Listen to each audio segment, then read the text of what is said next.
Messieurs et dames, bienvenue dans ce nouveau numéro du récap de la semaine. Après les problèmes des droits d'auteur rencontrés lors du dernier numéro, nous voici repartis comme d'habitude. On démarre ce récap de la semaine avec cette nouvelle. Sachez que la dernière médaille d'or des 9e Jeux de la francophonie a été attribuée mercredi 1er novembre 2023 au Premier ministre de la République démocratique du Congo, Jean-Michel Sama Lukonde.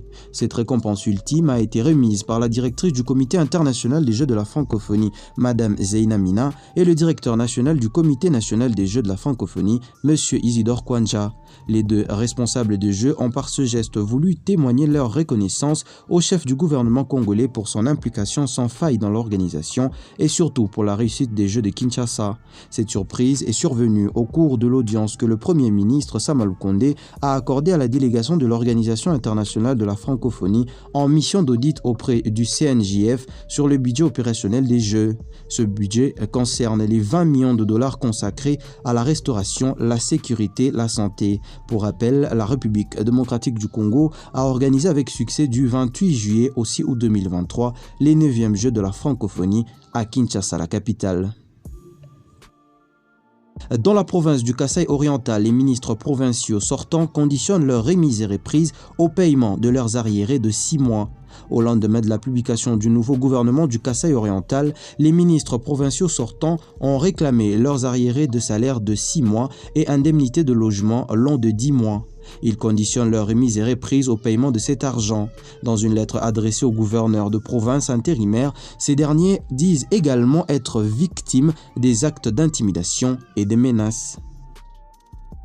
À travers une correspondance adressée à ses directeurs centraux, urbains et provinciaux, la Direction générale des recettes administratives, judiciaires, domaniales et de participation DGRAD a annoncé le taux des droits à payer et les modalités pour la délivrance du permis de conduire biométrique sécurisé et avec puce en RDC, conformément à l'arrêté ministériel du 2 août 2023 signé par les ministres des Transports Marc Ekila et des Finances Nicolas Kazadi.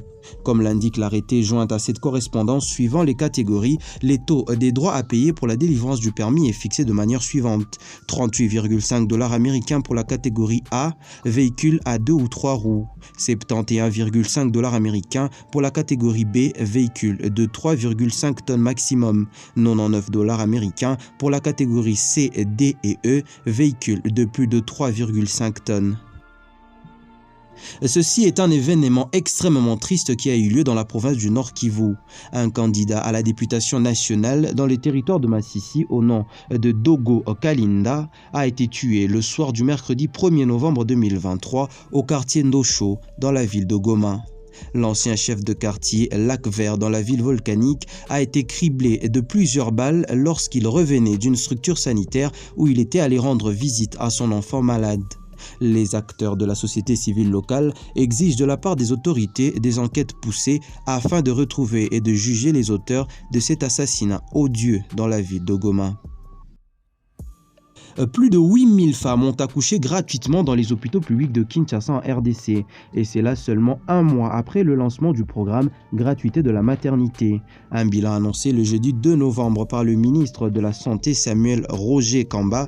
Le ministre a fait cette déclaration lors de la conférence de presse conjointe avec son collègue des médias Patrick Mouyaya. Au moins 320 centres de santé et 50 hôpitaux généraux de référence sont concernés dans le programme de la gratuité de la maternité lancé le 5 septembre par les chefs de l'État à Kinshasa. Ce programme est dans le cadre de la couverture santé universelle. Ceci est un coup politique de grande envergure. Aux 4 coins du monde, Pyongyang sacrifie sa présence diplomatique devenue trop chère pour une économie nationale à bout de souffle. La Corée du Nord miserait désormais sur le rapprochement avec des alliés comme Moscou. La Corée du Nord ferme ses portes en Ouganda et Angola, comme annoncé par le pouvoir. La boutique est également fermée à Hong Kong et en Espagne selon les autorités locales. Les retraits diplomatiques nord-coréens est palpable et pourrait se poursuivre dans plusieurs autres pays selon les experts.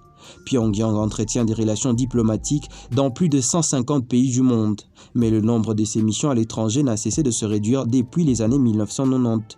Toutefois, le retrait de la Corée du Nord met également en lumière un changement stratégique. Le pays nucléarisé a délaissé le non-alignement entre les anciens blocs issus de la guerre froide pour des alliances de plus en plus solides avec Pékin et Moscou. Des rapports avancent que le pays pourrait clore 10 de ses 50 ambassades au total. La situation économique en Corée du Nord s'est encore dégradée depuis qu'elle a scellé les frontières en 2020 face à la pandémie. Creusant son déficit commercial et épuisant ses réserves et devises étrangères, ce qui semble être les deux principales raisons de la fermeture des ambassades nord-coréennes à l'étranger. On parle sport à présent. Le sélectionneur des Léopards de la République démocratique du Congo, Sébastien Desabre, a publié le jeudi 2 novembre 2023 la liste des 26 joueurs sélectionnés pour les premiers matchs des éliminatoires de la Coupe du Monde 2026.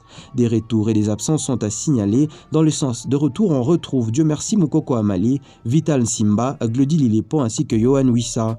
Et dans l'autre sens, on remarque l'absence de Dylan Batubinsika, Arthur Maswaku, William Balikwisha, Ben Malangongita. Certaines sources auraient même voulu revoir des joueurs comme Marcel Tisserand ou encore Jérémy Bokila. Une chose est sûre, il y a visiblement une forte concurrence qui règne ces derniers temps au sein de cette équipe des Léopards. Le technicien français dispose en ce jour d'une série des bons joueurs tous actifs et prêts pour la compétition. Il faudrait donc être physiquement au point pour mériter désormais une place au sein de l'équipe nationale. Les Léopards commencent cette campagne qualificative à la prochaine Coupe du Monde le 15 novembre contre les Mourabitounes de la Mauritanie au stade de Martyrs de la Pentecôte à Kinshasa. Puis, 4 jours plus tard, ils iront jouer les Crocodiles du Nil du Soudan, non pas à Khartoum, mais plutôt à Benghazi en Libye au stade des Martyrs du Bénina.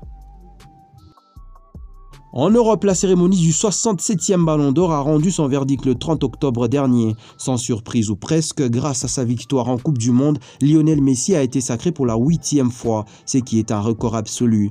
L'Argentin a dévancé le Norvégien Erling Haaland et le Français Kylian Mbappé. Le Nigérian Victor Osimhen termine 8e au classement général. Erling Haaland remporte le trophée Gerd Müller qui récompense le meilleur buteur de la saison. Le portier argentin Emiliano Martinez a remporté le prix du meilleur gardien de l'année. Et l'anglais Jude Bellingham a reçu le trophée du meilleur jeune de l'année. Et c'est par ici que se termine ce récap de la semaine. On se quitte en musique avec le clip de la chanson MH tiré de l'album Formule 7 de l'artiste Fally Ipupa, sorti le 3 novembre dernier. On se dit au revoir et on se retrouve la semaine prochaine. Maman Pascal, Pam, Prestige. Près de toi, maman, je ne vis que le bonheur.